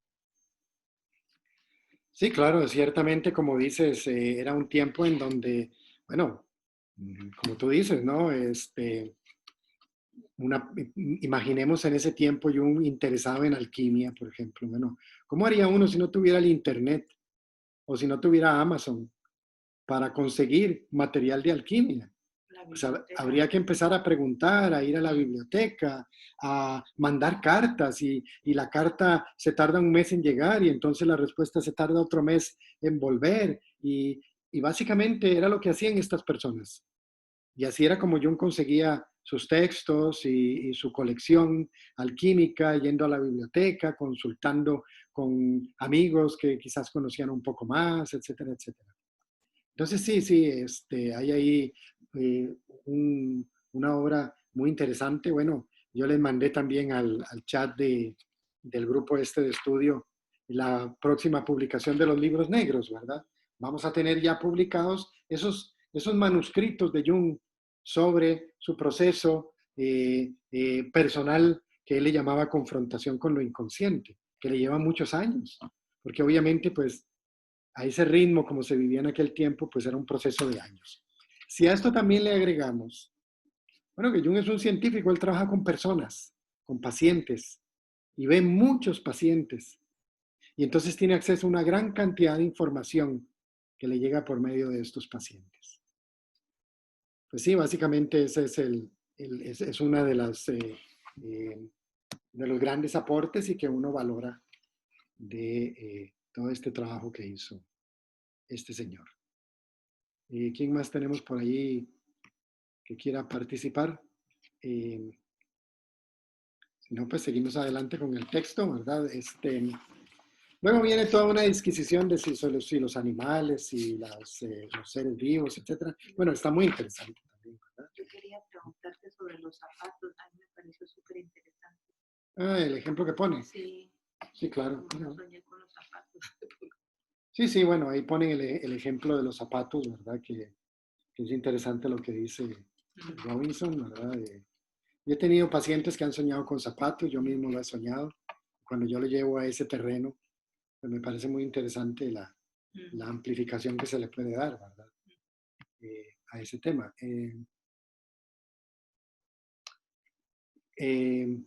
Comunicación integral y dinámica entre consciente e inconsciente gracias a los sueños.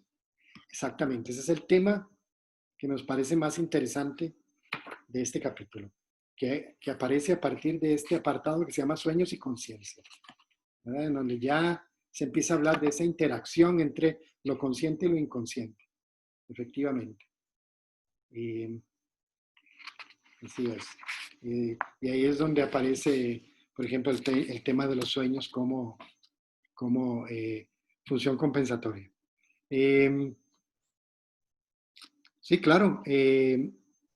Araceli, claro que sí, ya le voy a abrir el micrófono.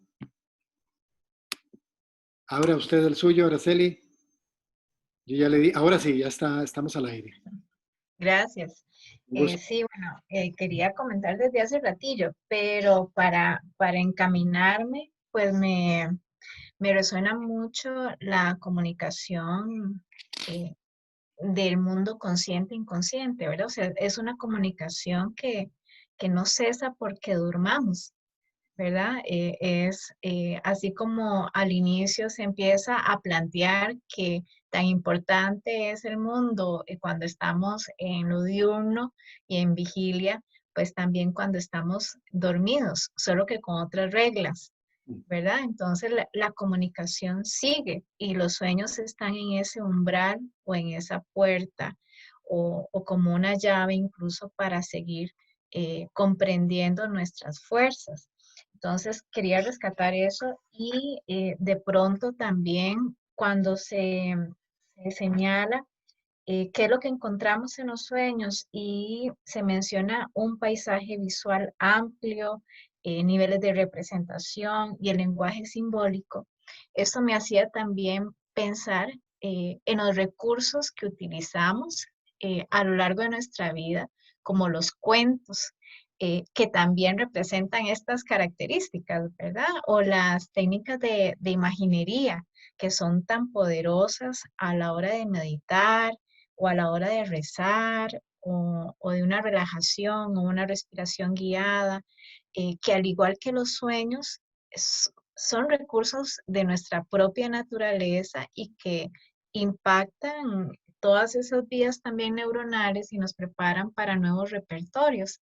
Entonces, qué bello es esto, ¿verdad? Es ver que nuestra naturaleza está dotada de todos los recursos que necesitamos para que el mundo interno y el mundo en el que estamos inscritos sea mejor, que en algún momento, ¿verdad? Eso se menciona en alguna de las partes de los parrafitos que leí, que tiene esa función, que no vayamos de mal en peor, sino que vayamos mejorando.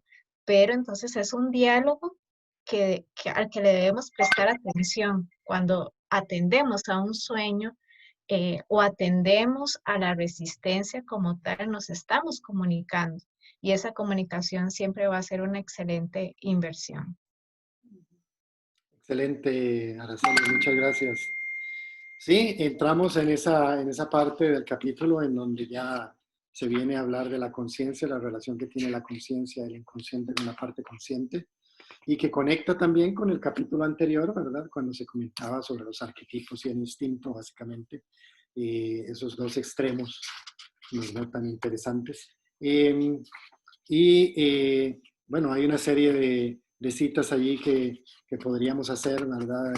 A partir de ese sueños y conciencia, muy interesantes. Dice Robinson, toda conciencia emerge del inconsciente, la madre final de todo lo viviente, y los sueños están situados en esa frontera mágica entre el consciente y el inconsciente. Sí, aparte de eso, se me hace muy curiosa esta manera como Jung define la conciencia. La razón por la cual existe la conciencia, dice, y por qué hay un impulso para ampliarla y profundizar en ella, es sencilla. Sin conciencia, las cosas van peor. Esa es la razón por la que la madre naturaleza se dignó a producir la conciencia, la más notable de las curiosidades de la naturaleza. Dice. Bueno, muy interesante, ¿no? Este tema.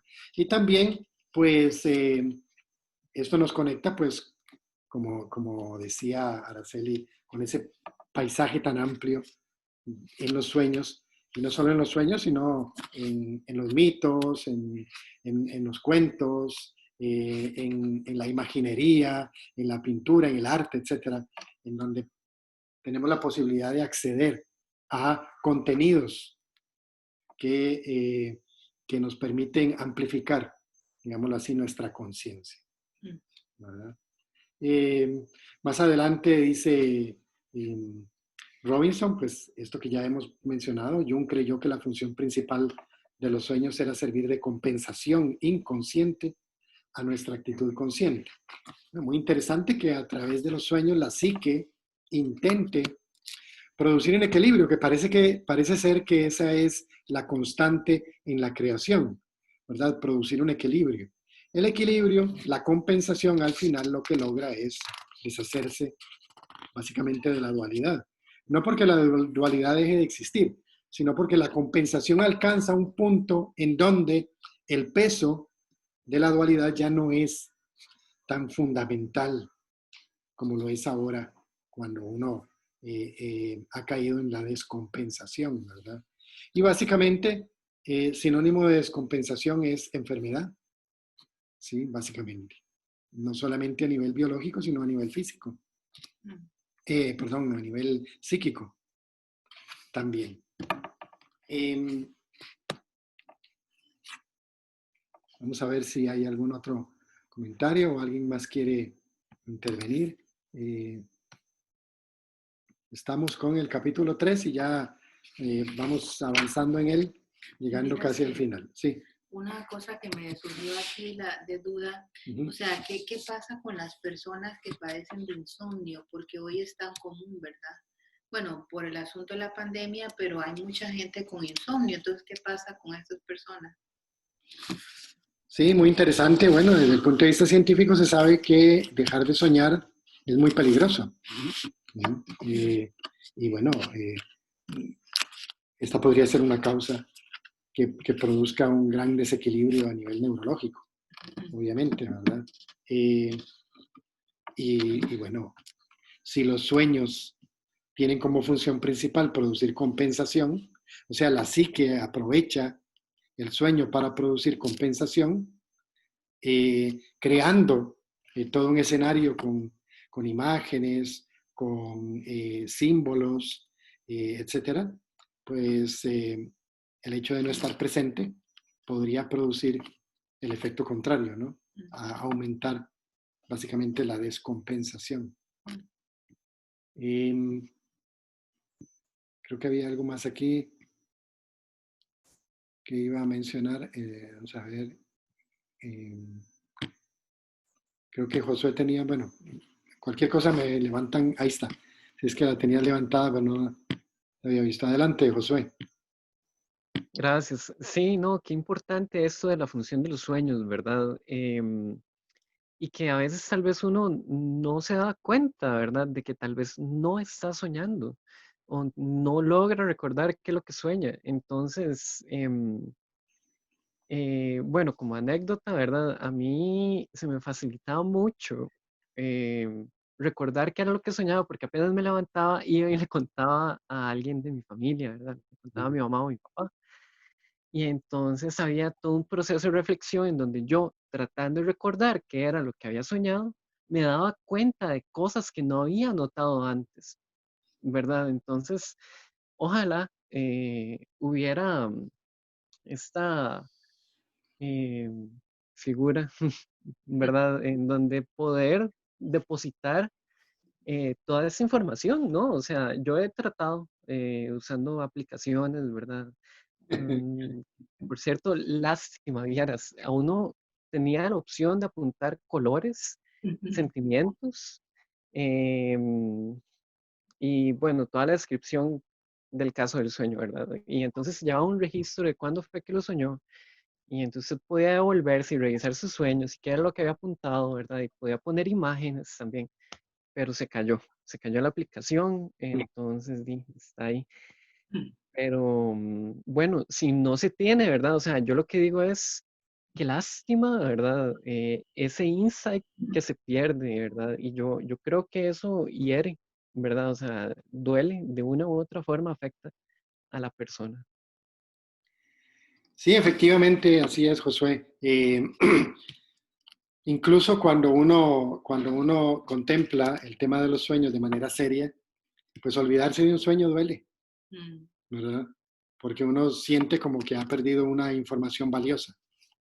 Y ahí, pues aquí en el libro, la última parte tiene que ver con eso, ¿verdad? De cómo trabajar con sueños. Y ahí él da una serie de técnicas para trabajar con los sueños, respetarles, etcétera. Bueno, también se sabe, y esto lo hemos podido comprobar en la práctica, que hay personas que le dicen a uno, yo no sueño. Bueno, obviamente todo el mundo sueña, ¿verdad? Lo que quieren decir es no recuerdo, que es diferente. Entonces, las personas que no recuerdan, pues tienen que procurar hacer algo al respecto. Muchas veces tiene que ver con la memoria simplemente. Hay una pobre capacidad de memorizar, de retener la información, ¿sí? Y eso se puede resolver mediante algún medicamento, vitaminas o lo que sea, que pueda ayudar al sistema nervioso y al cerebro, pues a recuperar un poco esa función de la memoria. Pero también tiene que ver con la motivación que se tenga. Y se sabe perfectamente que con solo que uno, bueno, yo lo he comprobado. Sí, yo he tenido pacientes que me dicen, yo no recuerdo mis sueños. Yo simplemente me limito a decirles, mire, es muy importante para la terapia que usted recuerde sus sueños. Agarre un cuaderno, una libreta y póngala cerca de donde usted duerme. Y si usted tiene un sueño, anótelo para que no se le olvide. Y después vienen y me dicen, vaya, me dice, yo tenía tiempo que no me acordaba de los sueños y me acordé de uno. Y digo, bueno, es cuestión de motivarlos, eso es todo. ¿Sí? Y por eso se dice, bueno, algunos psicólogos dicen que este tipo de motivación es muy importante, entonces que la persona también no solamente ponga una libreta, sino que sea una libreta que la dedique solamente a sus sueños, que la decore, que le ponga, aquí voy a escribir mis sueños, etc. Todo eso entra dentro de la motivación, que es muy importante. Como un diario. Como un diario, como una bitácora, efectivamente. Y las personas que ya tienen ese hábito, de vez en cuando es interesante que se vayan a su bitácora y la revisen para que se den cuenta de que hay una vida verdaderamente paralela, digámoslo así, que tiene que ver con imágenes, símbolos, arquetipos, etcétera, y que pueden perfectamente ver cómo se va desenvolviendo. Si ustedes tienen una bitácora, pueden ver perfectamente cómo se ha ido dando ese proceso. Y finalmente, muy importante, y esto, repito, esto se ve en la clínica, en la práctica, una terapia, una psicoterapia que contemple el trabajo con los sueños está completa. Porque hay muchas cosas que no se pueden lograr si no es a través de la información a la que se accede a través de los sueños. Es como hacer un rompecabezas y que hayan piezas que hayan desaparecido. Pues no lo va a poder completar. Y muchas veces esas piezas que no aparecen, que uno busca, que uno le pide a la persona, recuerde o tal cosa, haga asociaciones o lo que sea, y no aparece. Y resulta que viene a aparecer en los sueños. Que muchas veces la persona no sabe lo que significa. Pero cuando ya empieza a trabajar sus sueños, se da cuenta que son piezas que puede ir acomodando ahí, ¿verdad? Luis. Vida, como dice, la vida no vivida. Sí, ya vamos a hablar de eso. Adelante, Luis. No, es una duda, nada más, bueno, no sé, es como muy práctica. Lo ideal, digamos, es trabajar con los sueños, digamos, cuando uno los apunta es como todos los días, o los que uno cree significativos, o lo impactan, o eso como una vez cada 15 o una vez a la semana, no sé cómo funciona eso. Sí, muy buena pregunta. Yo tengo un paciente que cuando le dije, anote sus sueños, y me dijo, ¿pero está seguro que quiere que le mande todos mis sueños? Me dice. Y claro, yo me sentí como amenazado, dije, pucha, seguramente se acuerda de quién sabe cuántos. Entonces le dije, no, mejor mándeme solamente los que usted crea que debe mandarme, ¿verdad? Bueno, sí, hay personas que recuerdan muchos sueños en la noche, bueno, muchos quiero decir 4 o 5 sueños en la noche, ¿verdad? Si uno se pone a anotar todo eso, pues tendría usted que levantarse 1 o 2 horas antes de irse a trabajar para tener tiempo de hacerlo. Yo creo que cada quien sabe cuando un sueño tiene un impacto muy fuerte, ¿verdad? Y puede decidir qué sueños anotar, digámoslo así, y que formen parte de esta dinámica, ¿verdad? Pero a la vez, esa pregunta da paso a reflexionar en lo siguiente. En los sueños se habla en un lenguaje muy particular. Entonces, si una persona no sabe cómo manejar ese lenguaje, pues difícilmente el sueño le va a proporcionar algo más. ¿Sí? Por eso sí es importante no solamente el tema de los sueños, sino que el tema de los sueños no viene solo. Hay que entender muchas cosas que van junto con este tema.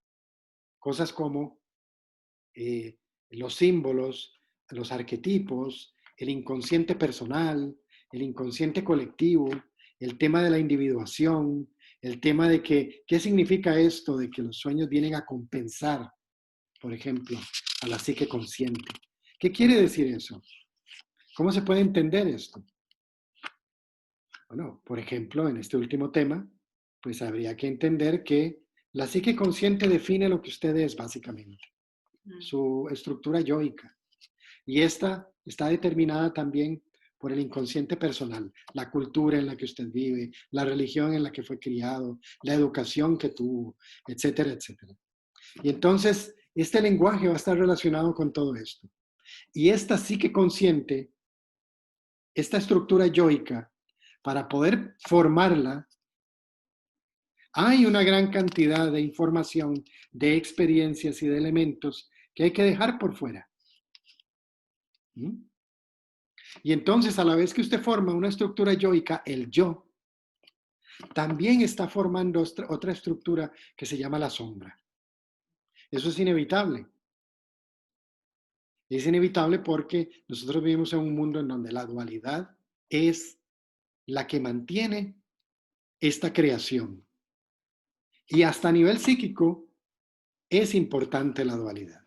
Entonces, en la medida en que yo formo mi estructura yoica, lo que yo soy, mi personalidad, voy dando forma también a su aspecto contrario, la sombra. Pero esta va a permanecer, obviamente, inconsciente. Y para poder completarse, necesitará manifestarse. Y una de las maneras más importantes de manifestación de los aspectos de sombra, pues es a través de los sueños, obviamente. ¿Sí? Cuando una persona manifiesta lo que es, por ejemplo, en terapia, a esto le llamamos la anamnesis, o sea, el historial del paciente, que el paciente cuenta y relata. ¿Sí? En todas las sesiones hay un relato de lo que yo soy. Yo voy y le digo a mi terapeuta, como me decía mi terapeuta cuando iba a sesiones, bueno, Fabio, cuénteme. Y claro, pues con eso me abría la puerta y yo me despachaba a contarle. Y ya después de media hora o 40 minutos, entonces me decía, muy bien, Fabio, ahora vamos a ver qué dice el inconsciente. Cuénteme sus sueños. ¿Vale? Porque ya, claro, ya había hablado la parte consciente, había hecho todo el relato y claro, dentro de ese relato también habían cosas inconscientes, ¿verdad? Que se consideran en el psicoanálisis como los actos fallidos, como cuando uno se enreda y dice una cosa queriendo decir otra, etc. Y claro, el terapeuta está ahí captando todo eso. Pero después venía Javier y me decía, pues ahora sí, vamos a ver qué dice el inconsciente. Cuénteme sus sueños. Y ya pasamos a esa otra parte. Entonces todo eso tiene mucho que ver, ¿verdad? Con este tema. Dice, yo pienso que sería interesante anotar todos los sueños para así habituarse e ir creando el hábito, ir detallando cada vez más los sueños. Y obviamente, en una terapia, pues, compartir los que más nos intrigan.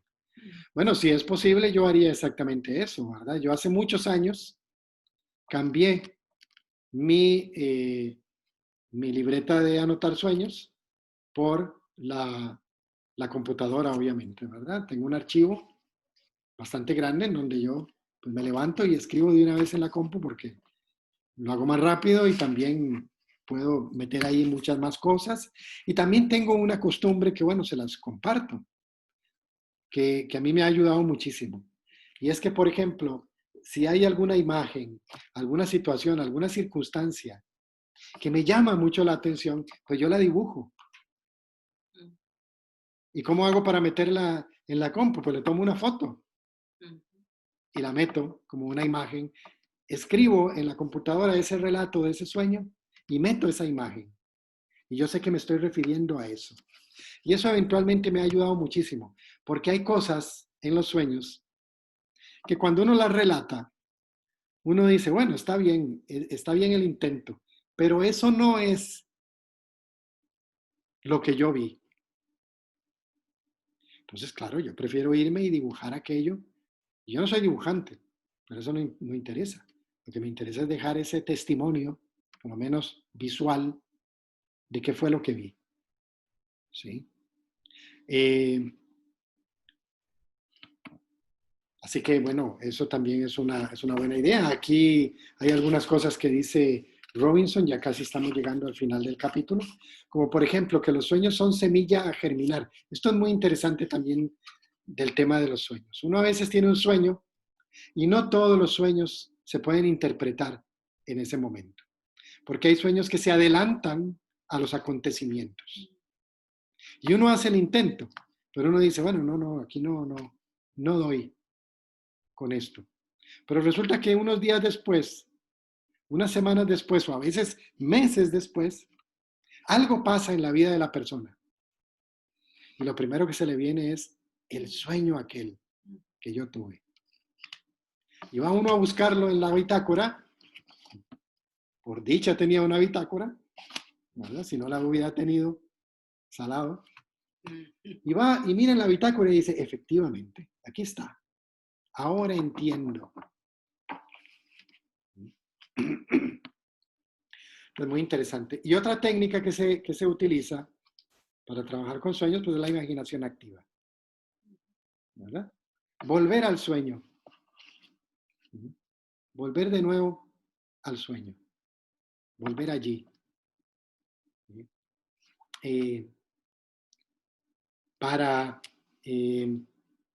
Incluso hasta para interrogar a los participantes de ese sueño. Si en ese momento yo no tuve la conciencia suficiente para tener capacidad crítica, porque en los sueños uno pierde la capacidad crítica, el típico sueño de que me vienen persiguiendo, y yo sigo huyendo, y no tengo capacidad crítica para decirme en ese momento, espérate, ¿pero de qué estoy huyendo? ¿Qué es lo que me viene persiguiendo? Y darme media vuelta y preguntar, a ver, ¿qué es lo que pasa? ¿Por qué me persigue? No tengo esa capacidad, pues a lo mejor haciendo imaginación activa lo puedo lograr.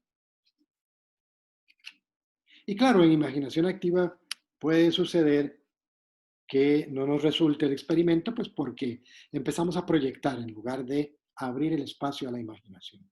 Pero bueno, como cualquier técnica, uno tiene que ir acostumbrándose a ella.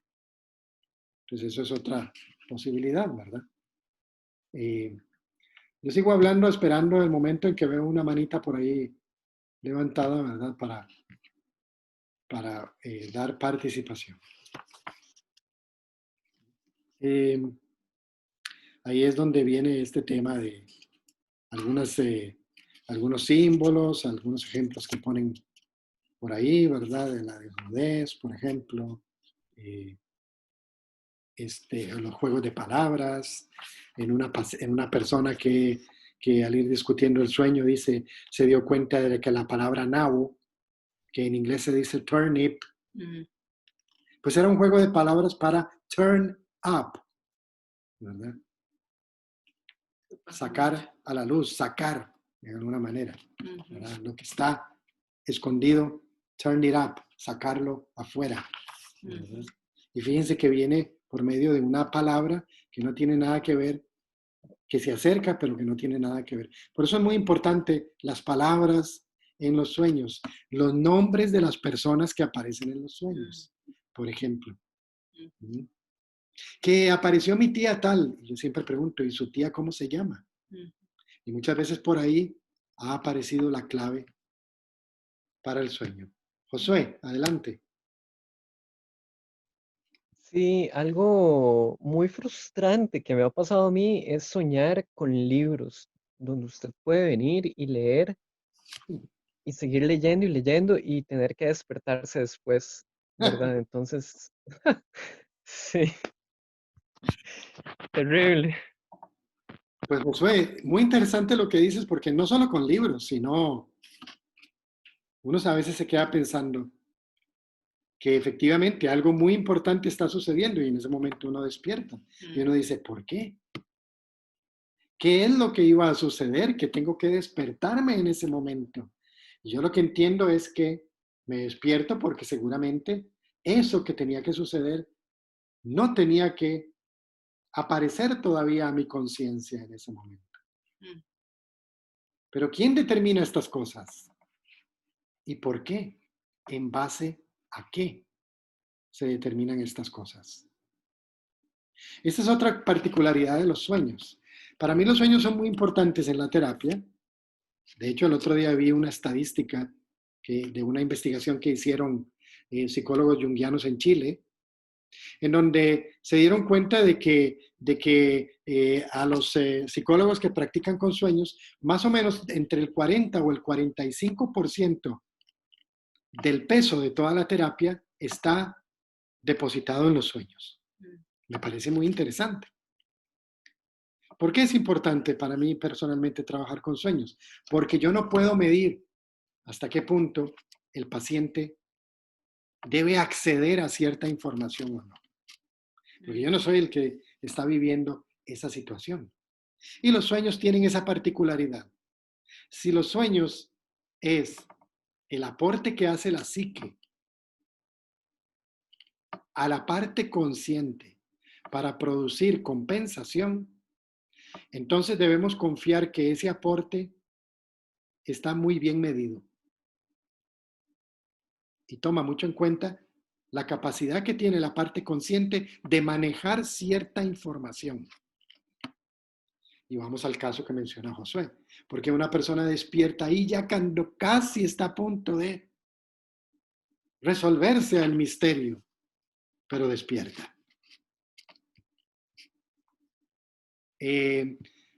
José Manuel o Maru, no sé, José Manuel será, José Manuel. Adelante, te estoy dando paso, abre tu micrófono. José Manuel, ahí está. Voy. Ahí está. Ok. Bueno, no es el tema exactamente de la noche, pero me aprovecho que doña Keila algo dijo del insomnio. Ok, excelente. Hay dos cosas, bueno, una para, ya será para un tema de consulta privado, de que yo siempre sueño con una casa vieja, pero eso ya es otra cosa. Pero ahora que dijo doña Keila del insomnio, a mí me sucede de que a mí me da miedo dormirme. Y últimamente he tenido que tomar hasta una media Benadryl o una de esas que dan para los mareos en el carro, porque yo temo dormir.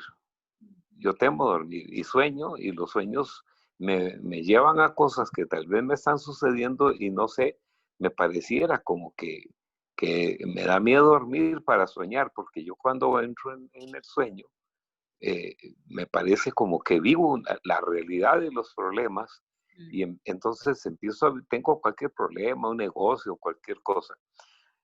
Y no quiero dormirme porque no quiero pensar en ese negocio, y generalmente en los sueños encuentro como frustraciones en las soluciones. Sí. Ahí me planto y tal vez eso no es exactamente con la conferencia, pero como vi que en el título decía los temores y otras cosas, y aprovechando que doña Keila habló del insomnio, me aprovecho ahí. Si no para ahora, para después. Muchas gracias. Gracias a usted, José, por la intervención. Sí, efectivamente, es todo un tema también. Alrededor de los sueños hay muchos otros temas como del miedo, por ejemplo, al dormir. Bueno, habría que analizar muchas cosas, ¿verdad? Entre ellas también, pues, si hay algún tipo de trauma por algo que haya sucedido, etcétera. Pero también hay muchos otros temas que giran alrededor de que no competen a este capítulo, pero que sí competen al tema de los sueños, ¿verdad? Que podríamos, se podrían abarcar en otro momento. Pero bueno, sí es interesante también eso de que hay personas que teman dormir, el temor a la muerte, por ejemplo, ¿verdad? A perder el control, efectivamente. Bueno, hay muchos temas. No quiero profundizar en eso ahora, ¿verdad? Pero sí, tiene mucho que ver. Josué, creo que querías también participar.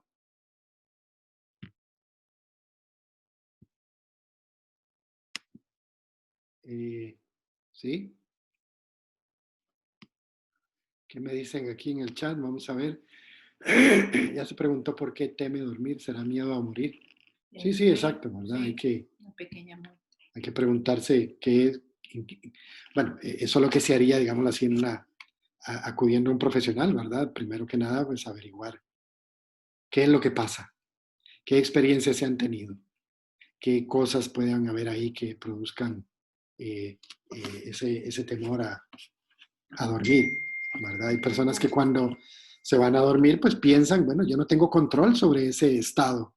Entonces, esa pérdida de control genera una gran incertidumbre y una gran angustia, ¿verdad? Obviamente. Tengo un aceite para él. Dice Clelia, José que tiene un aceite muy bueno para eso. Clelia se dedica a los aceites esenciales, así que dice que tiene uno muy bueno para eso. Bueno, muy bien. Terminemos con esto último, el último párrafo de ese capítulo que me parece muy interesante. Ya lo había mencionado, me parece que Luis. Los sueños forman un registro del proceso de individuación. En el siguiente capítulo abriremos una discusión sobre el punto de partida de ese proceso, el concepto junguiano de los tipos psicológicos. O sea que en el capítulo que viene, muy interesante todo el tema de la tipología en Jung, ¿verdad? La tipología de personalidad. ¿Vale? Bien. Si alguien quiere hacer un comentario final, por favor, con todo gusto. Ya vamos concluyendo y la verdad es que les agradezco mucho toda la participación que ha habido esta noche. Ha sido muy, muy bonito, muy interesante las aportaciones. Hemos estado grabando, ¿verdad? Gracias a Víctor que me avisó que no estaba grabando al principio, pero bueno, casi que de inmediato pusimos a grabar. Y todo esto quedará en el Facebook del Centro de Estudios Junguianos y en el YouTube, el canal de YouTube de Sociedad Kairos, ¿verdad? Ahí va a estar. Igualmente a todos los que dan las gracias en el chat por estar allí. Y bueno, les recordamos que el chat está para hacer más aportaciones. Utilícenlo como lo han utilizado esta semana. Me ha encantado cómo lo han usado. Víctor, que incluso mandó un documento en Word, perfecto, porque así si necesitamos extendernos, es una buena manera de hacerlo. Escríbalo en un documento y lo manda. Y todas las aportaciones que puedan hacer a través del chat. Si alguien no está en el chat, me manda un mensaje y lo agregamos allí. Perfecto. Y nos veríamos entonces el próximo sábado, igual a partir de las 7, con el capítulo número 4, ¿verdad? Que se llama Los tipos psicológicos. ¿Sí? Muy bien. Pues muchas gracias a todos. Ha sido una gran alegría compartir esta noche con todos ustedes.